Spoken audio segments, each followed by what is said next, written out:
Assalamualaikum. Oke, Sobat YouTube, kebetulan Miss ada siswa atau mahasiswi yang sedang ada di luar negeri dan kebetulan siswi atau mahasiswi Miss itu belum bisa bahasa Inggris secara lancar. Nah, bisanya berbahasa Arab.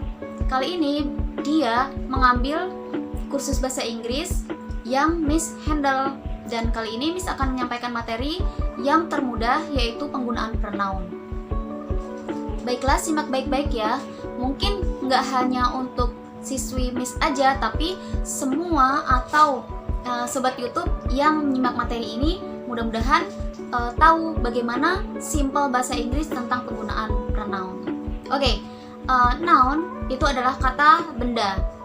Bisa dari nama orang ataupun dari subjek yang lain, misalnya buku, pulpen, atau tas, rumah, dan lain sebagainya. Tapi ada juga yang Miss lanjutkan tentang noun, itu jatuhnya nanti adalah nominal sentence.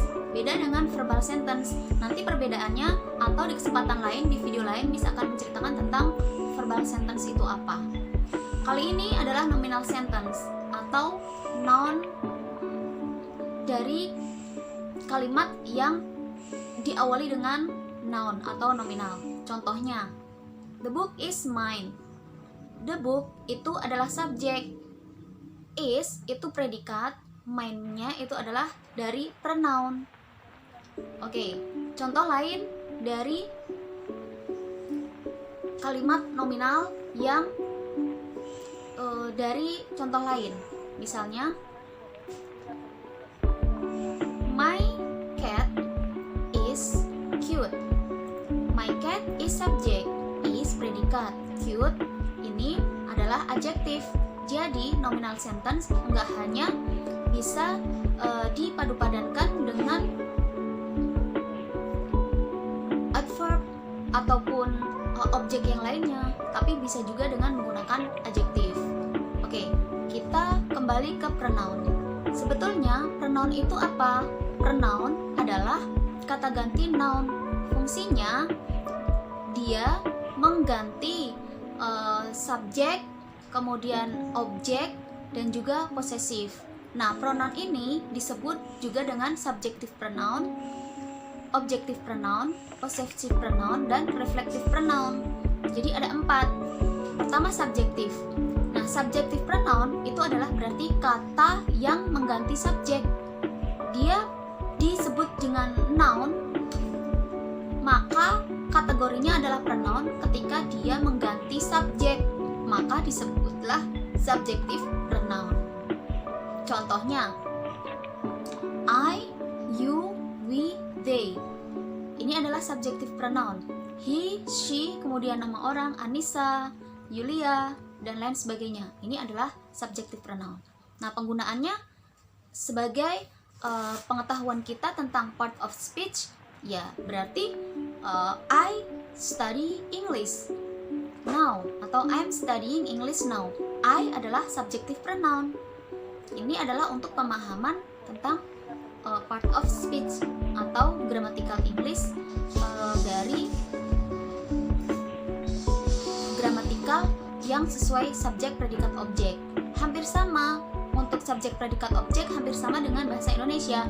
Bedanya bahasa Indonesia itu dia tidak berubah. Kalau bahasa Inggris ada yang berubah, yaitu menerangkan dan diterangkan.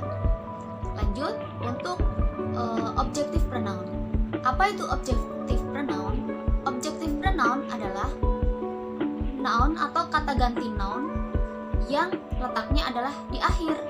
Perubahannya adalah dari I. I ketika di subjek, dia menjadi subjek ketika di awal kalimat. I study English. Tapi ketika dia di akhir, dia akan berubah menjadi objective pronoun. Contohnya, Nadia is studying with me. Nah, me itu adalah objective pronoun, yaitu kata ganti noun yang fungsinya sebagai subjek, yaitu I. Di akhir misalnya, nggak mungkin banget kalau misalnya kita belajar bahasa Inggris atau menyampaikan seperti ini. Nadia belajar bahasa Inggris bersama saya. Nadia is studying English with I. Ini secara gramatikal betul-betul salah. Contoh selanjutnya. Nindya is sitting beside me, atau Nindya is sitting beside her. Nah, her ini adalah objective pronoun sebagai kata ganti she. Kalau di awal kalimat, dia akan menjadi I am sitting with Nindya. Tetapi ketika Nindya duduk di samping saya, berarti kan Nindya is sitting beside me. Nah, me ini disebut dengan objective pronoun. Jadi contohnya adalah, atau kata-kata yang objective pronoun diantaranya adalah I menjadi me, objective pronounnya, you menjadi you, kemudian she menjadi her, he menjadi him, kemudian they menjadi them, dan nama orang menjadi hers. Selanjutnya adalah untuk reflective pronoun. Reflective pronoun itu adalah ketika fungsinya adalah untuk menunjukkan independen atau kemandirian subjek tersebut. Contohnya I study by myself. Myself itu adalah reflective pronoun. Contoh lain, Anissa is studying by herself, atau Yuli is studying by herself. Nah, untuk I, myself, yourself, herself, himself, themselves, ourself, dan juga herself atau himself itu adalah disebut dengan reflective pronoun. Baik, untuk yang keempat adalah possessive pronoun. Possessive pronoun adalah kata ganti noun ketika fungsinya sebagai kepemilikan. Contohnya, I have a book. Nah, ketika saya memiliki buku. Nah, I have ketika dia diubah dan buku itu adalah buku saya, perubahannya ketika dia menjadi possessive pronoun, kata yang digunakan bukan the book is I have. Bukan seperti itu. Itu salah, tapi the book is mine. Nah, mine ini adalah possessive pronoun. Nah, untuk perubahan dari subjek-subjek yang lainnya, perubahannya diantaranya I menjadi mine, you menjadi your, she menjadi hers, kemudian he atau him menjadi his, menjadi him. Lalu untuk they menjadi their, kemudian we menjadi our, dan nama orang it menjadi its, atau nama hewan menjadi its, atau nama benda menjadi it menjadi its. Contohnya, the pencil is mine, the book is yours, the house is them. Nah, apakah they, her, kemudian mine itu bisa di subjek atau bisa di awal kalimat? Bisa, tapi biasanya kata-katanya berubah, bukan mine book tapi my book is on the table.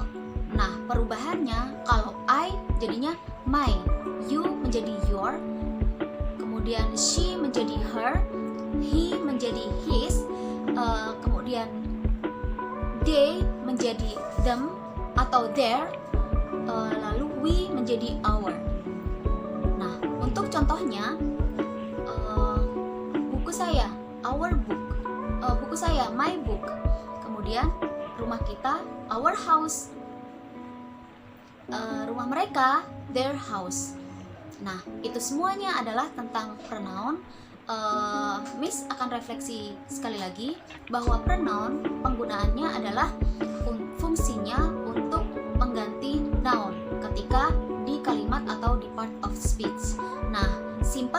Tapi ini Miss persembahkan untuk kalian pemula bahasa Inggris ataupun yang belum pintar sekali tentang bahasa Inggris.